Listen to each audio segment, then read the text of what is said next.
Hi everyone, this is me, Sue. Yeah, I know, my hair's been awkward for about the whole semester. Thanks for bearing with me. Anyway, this is me before my first speech. I was really nervous and I was worried about being judged on my speech topic, about my hair, about everything. The worst part was that my hands were shaking. And when I saw that my hands were shaking, it just made me more nervous because it kind of reinforced the fact that I knew that I was nervous. It was like my own hands were turning against me.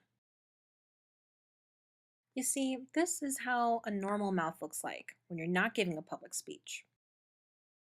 And this is what my mouth looked like when I was giving my first speech. It kind of reminds me of when SpongeBob needed water.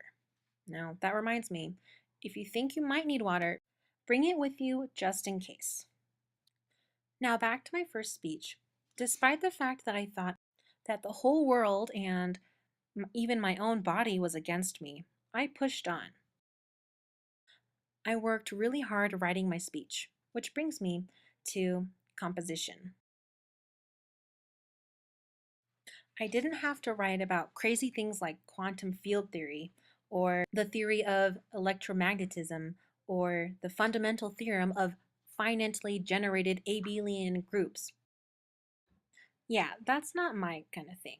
But if it's your kind of thing, then good for you. Yeah, good for you. I loved that we could write speeches about things that we were passionate about. For example, I got to talk about what it's like being a Celine Dion fan. And I worked really hard on this speech because even if I messed up on the delivery, at least I was talking about something that was important to me and that I got to share it with other people. One of the biggest things that I took out of this class was how my message was being communicated in not just public speaking, but in everyday life. Organization and having a thesis and supporting details are all crucial.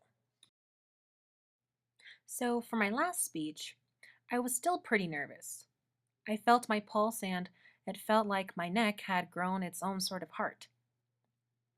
Now, my hands were still shaky and my mouth still got dry. But I didn't let it get to me.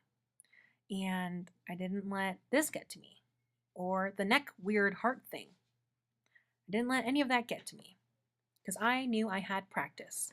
And I practiced a lot with everyone in my class for the entire semester. So don't get discouraged if you happen to get nervous right up until your last speech. Don't worry, it happens to a lot of us, and it just might be something that happens to you right before you present something. It gets better, and it gets a lot more fun. So, good luck. Ugh, let's try that again. Well, that wasn't much better, but good luck anyway, and have a lot of fun taking this class. Bye!